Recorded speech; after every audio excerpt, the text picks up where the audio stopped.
Hello everyone, Jared here, and in today's video I'm going to talk about Xinjiang and the Uyghurs, the history of the region leading up to modern times, as well as when I first became aware of problems in the region and what is happening there today and why we must condemn it. What inspired me to do this video was finding a paper I had once written almost exactly a decade ago in 2010 while in my second year of undergraduate studies. The paper is titled The Clashing Cultures of Xinjiang Province, and I thought it would be good to see how much I knew about what was going on in Xinjiang back then and include it in my understanding of the region today. To begin, Xinjiang means New Frontier, and it was a term coined by Emperor Qianlong of the Qing dynasty. It was established in 1884 after its subsequent conquest by the Chinese, and has retained this name ever since. Xinjiang province is bordered by Russia and Mongolia to the north, China to the east, Tibet to the south, and Afghanistan, Pakistan, Kazakhstan, Kyrgyzstan, and Tajikistan to the west. Despite its vast area, Xinjiang is one of the least populated regions, and it has a low population density due to the south half of the region being a desert. The north and west is mountainous, and the rest of the land is covered in hills. People have been known to have settled in the lowland areas along the Silk Road since as early as the Han Dynasty. The term Uyghur originated from one of the 9 tribes, a confederation of Turkic nomads from the 600s. One clan of the tribe started a nation called Odubalik in what is now considered part of Mongolia in the middle of the 7th century. At the time, most Uyghurs were followers of Manichaeism, but the religion didn't last long in the area once Buddhism was introduced later on. After the Great Famine, the nation of Odubalik fell from civil unrest, and the Tangut people absorbed what remained of the Uyghur kingdom shortly thereafter. Under Tangut rule, the Uyghurs were restless, and soon drove the Tanguts out of the region and reinstated a Uyghur king and constructed the kingdom known as the West Uyghur Kingdom. This was the first of many times that the Uyghurs would be subjected to being conquered and then later overthrowing their rulers. In 1284, the Mongols conquered the Xinjiang region and forced the Western Uyghur Kingdom into becoming a vassal state of the Mongolian Empire.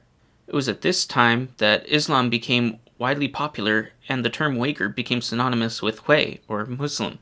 Muslims had migrated to China during the 7th century, roughly around the same time as the Uyghurs did. However, it was not until the Mongol conquest in the 13th century that Mongols, specifically Sunni, migrated in vast numbers to China, and the majority of Uyghurs were converted. When the Mongolian Empire fell and the Yuan dynasty crumbled, constant warfare reigned in Xinjiang until it was once again conquered by China under the banner of the Qing dynasty, which started in the 17th century. After the fall of the Qing and until the rise of the People's Republic of China, warfare once again tore the region apart. It is at this point in time that historical and political aspects of the conflict in Xinjiang become intertwined. Since 1949, the CCP took control of Xinjiang, and central authorities have had a policy of settling Han Chinese in the region ever since so as to solidify their rule. This policy, along with the mass migration of hundreds of thousands of Han economic migrants to the region, has resulted in the development of separatist movements. Fun fact, Xi's father, Xi Zhongxun, was tasked with bringing communist governance to the newly established areas of the Northwest. There have been many separatist movements since. In the 1990s, extremists began terror activities against local authorities in Urumqi, the established Han capital of the province. To keep the separatists from gaining support abroad in the late 1990s, the government formed several agreements with neighboring states to help in the development of the region's resources and to promote international trade. While Uyghurs have had nationalist movements since 1949, it is mostly since the global rise of Islamic extremists that the government of the PRC began to use new techniques to encourage harmonious relationships between the Uyghurs and the rest of China. However, these new policies have had little impact on separatist activities. When the world was observing the pro-Tibet protests along the Olympic torch runs in 2008, Uyghur separatist groups staged demonstrations in several countries. The separatist groups gained international attention due to violent incidents in Xinjiang, in which many Han Chinese that were civilians died. In all the public schools, the government supports atheism, has selected histories of Xinjiang, and promotes the Mandarin Chinese language above all else. As of 2002, Xinjiang University stopped teaching classes in Uyghur, and Mandarin was starting to be taught to Uyghur children at early ages.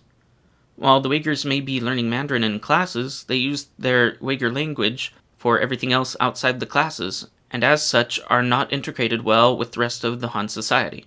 Now that metropolises have been growing in Xinjiang, such as Urumqi, many Uyghurs have moved to the cities for high-paying jobs. A large amount of these people end up working as weavers of traditional carpets, while the Han people who are moving there for economic opportunities get the best-paying jobs. In recent years, China's eastern region has shown signs of mineral depletion, and as such, many companies have desired moving to the resource-rich Xinjiang province. Xinjiang accounts for approximately 30% of China's future oil reserves, a third of its natural gas reserves, and around 40% of China's coal reserves. With all these potential possibilities in mind, Han Chinese have been pouring into Xinjiang province in an effort to draw upon those resources. This rush of Han people has escalated the already delicate relationship between the Han Chinese and the Uyghurs of the region over issues such as religion, culture, and social differences. The Uyghur people are increasingly being forced to abandon their culture and adopt the ways of the Han majority. Due to riots in the region recently, assimilation programs in schools have sped up dramatically. Many of the things that I talked about just now come from my previous paper on Xinjiang.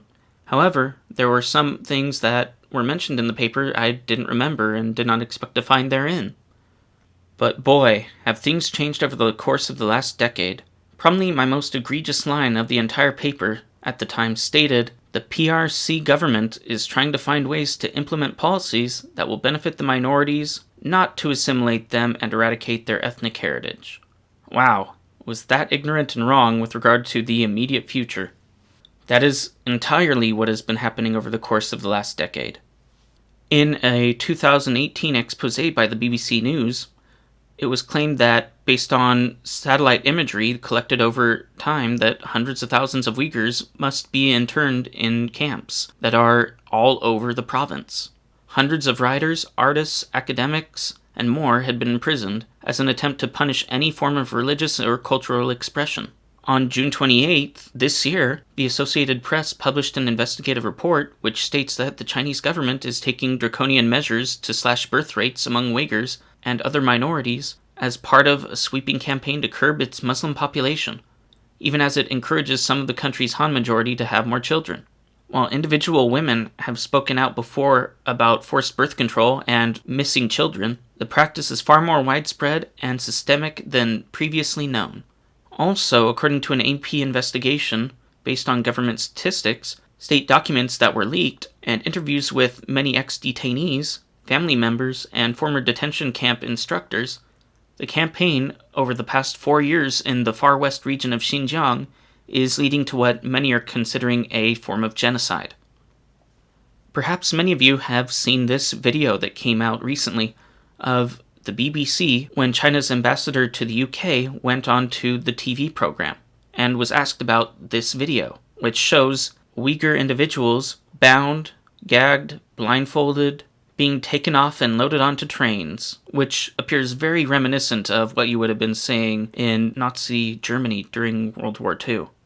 And the ambassador had really no good response, except to deny that anything was really happening, or that the footage was wrong. You may also have seen a video about this individual, a Uyghur model who posted a video about his experience inside the camps. However, many individuals are not just staying inside of the camps. Many Uyghurs are shipped around the country to work in factories as slave labor for various companies that also happen to be tied to companies that are from the United States. Here are just a few of those companies, and I'm sure if you did some research, you'd be able to find many more. Foreigners, particularly Westerners, are not allowed into most parts of Xinjiang without substantial security presence or major checks beforehand, so we are not able to know the full extent of what atrocities are being committed there. I imagine the extent of what is happening there is far worse than we actually realize. We cannot allow this situation to continue. Just like the suppression of Hong Kong, the treatment of the Uyghurs is one of the worst human rights crises of our time, and we should do whatever we can as part of the free world to see it brought to an end. China seized upon the actions of a few members of a minority in their country and decided to punish the group as a whole, in probably one of the worst ways imaginable. This is what happens in a society where the government views people through a collectivist lens, and only knows how to suppress those it has differences with. I suspect that as the CCP grows more powerful, this will be how China controls its neighbors and other countries as well. Anyways, I hope that you have become a bit more informed on Xinjiang and what is happening there through this video, and that you will share it with others to raise awareness of what is going on. I hope to have more videos on related topics in the future, so please come back for the next one. Until next time. Thank you again for watching this video. Please give it a thumbs up and subscribe to the channel if you have not already done so. Also, please share this channel with others so we can make the channel grow together as I continue to put out more videos.